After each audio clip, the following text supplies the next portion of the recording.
Hi guys, good morning. അപ്പോൾ നമുക്ക് അടുത്ത ഒരു എപ്പിസോഡ് കൂടി അപ്ലോഡ് ചെയ്യാം. അതിനു മുമ്പ് ഒരു കാര്യം, അടുത്ത 2-3 എപ്പിസോഡ് കൂടി ഈ കഥ അവസാനിക്കും. അപ്പോൾ ഇതുവരെ എന്നെ സപ്പോർട്ട് ചെയ്ത നിങ്ങൾക്ക് എല്ലാവർക്കും എൻ്റെ ഒരുപാട് നന്ദി. അടുത്ത കഥയുമായി ഞാൻ ഉടൻ തന്നെ വരുന്നതാണ്.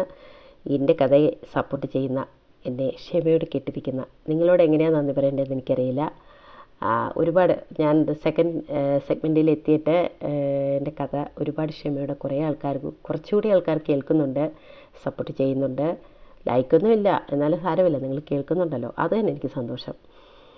അപ്പോൾ തീർച്ചയായിട്ടും അടുത്ത കഥയും നിങ്ങൾ സപ്പോർട്ട് ചെയ്യുമെന്ന് ഞാൻ പ്രതീക്ഷിക്കുന്നു.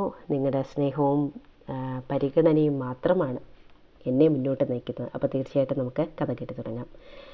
ആദ്യത്തെ ഉപചാര വാക്കുകൾക്ക് ശേഷം അടുത്ത ചോദ്യം വന്ന് മുസാഫറിൽ നിന്ന്. ആ ചോദ്യത്തിൽ കൃഷ്ണ അടിപൊളിയൊന്ന് വിറച്ചുപോയി. കൃഷ്ണ, നമ്മുടെ മോൾക്ക് സുഖമല്ലേ? നീ വീഡിയോ കോൾ ചെയ്തേ, ഞാൻ മോളെ ഒന്ന് കാണട്ടെ. എനിക്കെൻ്റെ മോളെ കാണു കൃഷ്ണ. കൃഷ്ണ ആഹപ്പാട് പതറിപ്പോയി. എന്ത് മറുപടി പറയണമെന്നറിയാതെ, വാക്കുകൾ കിട്ടാതെ പതറി നിന്ന അവളെ ഭാഗ്യം നിർമ്മിച്ചതുപോലെ പെട്ടെന്നൊരു എമർജൻസി കോൾ വന്നതുകൊണ്ട് മുസാഫർ കോൾ കട്ട് ചെയ്തു. ഫോൺ വെച്ചിട്ട് അവൾ, കൃഷ്ണ വല്ലാതെ അങ്ങ് പിടഞ്ഞുപോയി. ഒരിക്കലും അവസ്ഥ തരണം ചെയ്യേണ്ടി വരുമെന്ന് തനിക്ക് നല്ലവണ്ണം അറിയാമായിരുന്നു. എങ്കിലും അതിന് ഭീകരാവസ്ഥ ഇത്രയും കടുപ്പമുള്ളതായിരിക്കുമെന്ന് ഒരിക്കലും പ്രതീക്ഷിച്ചിരുന്നില്ല. ആ സത്യം ഒരിക്കൽ തുറന്നു പറഞ്ഞിരുന്നുവെങ്കിൽ ഇത്രയും ഭീകരമായൊരവസ്ഥ ഉണ്ടാകുമായിരുന്നില്ല. ഇതിപ്പോൾ സത്യം എങ്ങനെ തുറന്നു പറയും? ഭാര്യയും കുഞ്ഞും നഷ്ടപ്പെട്ട്, സ്വന്തം ചേതന തന്നെ നഷ്ടപ്പെട്ട ഒരു വ്യക്തി അതെല്ലാം തിരിച്ചു പിടിച്ച് വീണ്ടും എത്തിയിരിക്കുന്ന അവസ്ഥയാണ്. ആ അവസ്ഥയിൽ വീണ്ടും ഇങ്ങനെ ഒരു സത്യം അറിഞ്ഞാൽ അയാളുടെ മാനസിക നില തെറ്റിപ്പോയാൽ എന്ത് ചെയ്യും? താൻ കാരണം മിക്ക വീണ്ടും പഴയതുപോലെയാകുമോ? കൃഷ്ണ വല്ലാതെ ഭയന്നു. പക്ഷേ സത്യമൊരിക്കൽ പുറത്തു വന്നേ മതിയാവുള്ളൂ. സത്യം എന്നായാലും മിക്ക അറിഞ്ഞേ മതിയാവുള്ളൂ. പക്ഷേ എങ്ങനെ ഞാൻ ആ സത്യം അദ്ദേഹത്തോട് പറയും? ഇക്ക ഞാൻ കാരണം വീണ്ടും പഴയതുപോലെ ആയാൽ വേണ്ട, അതെനിക്കൊരിക്കലും സഹിക്കാൻ കഴിയില്ല. മുന്നിൽ വന്ന് നിൽക്കുന്ന മുസാഫർ എന്ന മഹാസത്യത്തെയും തൻ്റെ മക്കളെന്ന അധികാരത്തോട് മുസാഫർ പറയുന്ന കുഞ്ഞ് അയാളുടേതേ അല്ലെന്നുള്ള സത്യത്തെയും അംഗീകരിച്ചു കൊടുക്കാൻ കഴിയാതെ ഇപ്പോൾ പിടഞ്ഞത് മുഴുവൻ കൃഷ്ണയാണ്. കാരണം ആ കുഞ്ഞിന് അധികാരം പറഞ്ഞു വന്നിരിക്കുകയാണ് മുസാഫർ. പക്ഷേ അന്ന് പലതവണ മുസാഫർ വിളിച്ചെങ്കിലും കൃഷ്ണ ഫോൺ എടുത്തില്ല. അതിനുള്ള ധൈര്യം ഉണ്ടായില്ല, അതാണ് സത്യം. കുഞ്ഞിനെ കാണുന്തോറും വല്ലാത്തൊരു ആദി വന്ന് തന്നെ മൂടുന്നത് പോലെ അവൾക്ക് തോന്നി. ഇക്കാനോട് സത്യം പറയാൻ കഴിയാതെയും ശ്രീയോട് മുസാഫർ ചോദിച്ച അല്ലെങ്കിൽ ആവശ്യപ്പെട്ട കാര്യം തുറന്നു പറയാൻ കഴിയാതെയും കൃഷ്ണ വല്ലാതെ പിടഞ്ഞുകൊണ്ടേയിരുന്നു. അത് അവളുടെ ഭാവത്തിലും രീതിയിലും വല്ലാതെ അങ്ങ് പ്രതിഫലിച്ചു.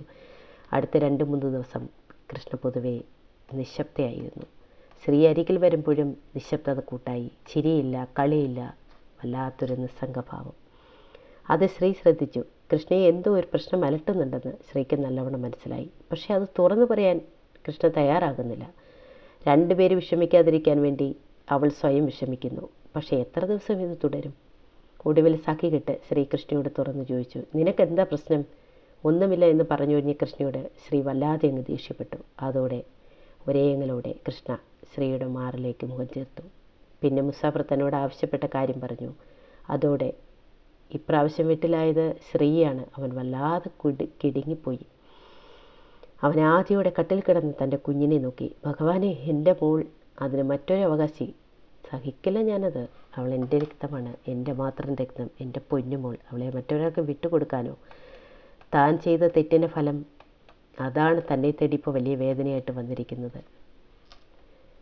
കൃഷ്ണ ആത്മനിന്ദയോടെ തന്നെ ഒന്ന് നോക്കി. അന്നേ ആ സത്യം തുറന്നു പറഞ്ഞിരുന്നെങ്കിൽ ഇന്ന് ഇത്രയും വേദനിക്കേണ്ടി വരില്ലായിരുന്നു. പക്ഷേ ഇപ്പോഴും അത് തുറന്നു പറയാൻ പറ്റാത്ത ഒരു മാനസികാവസ്ഥയിലാണ്. എന്തു ചെയ്യും? എല്ലാവരും കൂടി ആലോചിച്ചു. അവസാനം 2 പേരും ഈ ഒരു സത്യം അറിയിക്കാൻ ശാരിയെ ചുമതലപ്പെടുത്താൻ തീരുമാനിച്ചു. അവളോട് അതിനുള്ള സഹായം ആവശ്യപ്പെടാൻ തീരുമാനിച്ചു. അന്ന് തന്നെ കൃഷ്ണ ശാരിയെ വിളിച്ചു. കൃഷ്ണയുടെ ശബ്ദം കേട്ടപ്പോൾ തന്നെ ശാരിക്ക് മനസ്സിലായി എന്തോ ഒരു പ്രശ്നമുണ്ടെന്ന്.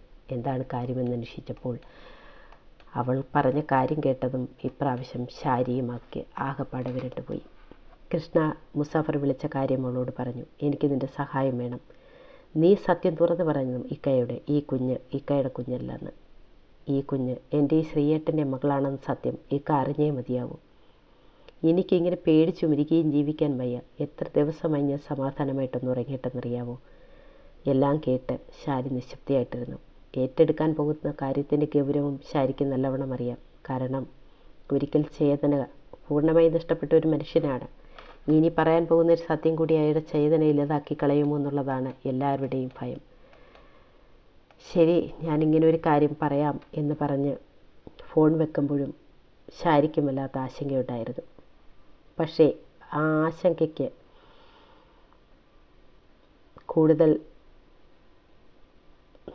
കൂടുതൽ ആയുസ്സുണ്ടായില്ല. കാരണം ശാരി വിളിച്ചിട്ട് ബിസിനസ്സിൻ്റെ അല്ലെങ്കിൽ ജോലിയുടെ തിരക്കുകളിൽ ശാരിയുടെ ഫോൺ മുസാഫർ അറ്റൻഡ് ചെയ്തില്ല. കാരണം വളർന്നുകൊണ്ടിരിക്കുന്ന ഒരു കമ്പനിയാണ് ഇപ്പോൾ മുസാഫർ ജോലി ചെയ്യുന്നത്. അപ്പോൾ ആ കമ്പനിയുടെ വളർച്ചയ്ക്ക് വേണ്ടിയത് എല്ലാ കാര്യങ്ങളും ചെയ്യുക എന്നുള്ളത് ഇപ്പം മുസാഫറിൻ്റെ ഉത്തരവാദിത്തമാണ്. പ്രൊമോഷനോടൊപ്പം തന്നെ വല്ലാത്തൊരു ഉത്തരവാദിത്തമാണ് മുസാഫറിൻ്റെ തലയിലുള്ളത്.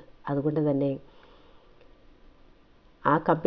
തൻ്റെ കമ്പനിയെ പച്ചപിടിപ്പിക്കാനുള്ള ഓട്ടത്തിലായിരുന്നു മുസാഫർ. അതുകൊണ്ട് തന്നെയാണ് മുസാഫർ പല കോളുകളും, അത്യാവശ്യമല്ലാത്ത ഒരു കോളുകളും അറ്റൻഡ് ചെയ്യാതിരുന്നു. പക്ഷേ ശാരിയുടെ ആ കൂട്ടത്തിൽ മുസാഫർ അറ്റൻഡ് ചെയ്തേയില്ല. മനസ്സിലൊരു വേദനയായി. കൃഷ്ണ താൻ പലതവണ വിളിച്ചിട്ടും ഫോൺ എടുക്കാതിരുന്ന ഒരു വേദനയായി അവനെ കത്തിച്ചു കൊണ്ടേയിരുന്നു.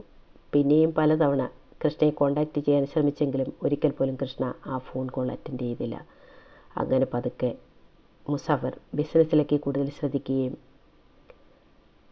കൃഷ്ണയെ തേടി ചെല്ലുന്ന ആ വിളികൾ കുറയുകയും ചെയ്തു. അതോടുകൂടി കൃഷ്ണയ്ക്കും ശ്രീക്കും മറ്റെല്ലാവർക്കും സമാധാനമായി. അത്രയും കാലം പ്രശ്നങ്ങളൊന്നുമില്ലാതെ കാര്യങ്ങൾ മുന്നോട്ട് പോയി. ശ്രീയെ, കുഞ്ഞിനെ ആരെയും തേടി മുസാഫർ എത്തിയില്ല. ശ്രീ സമാധാനത്തോടെ ജോലിക്ക് പോയി തുടങ്ങി. കൃഷ്ണ 3 മാസം കഴിഞ്ഞ് തിരിച്ച് വീട്ടിലെത്തി. 2 അമ്മമാരും ചേർന്ന് കുഞ്ഞിനെ നോക്കുന്നു. കൃഷ്ണ വീണ്ടും ജോലിക്ക് പോയി തുടങ്ങി.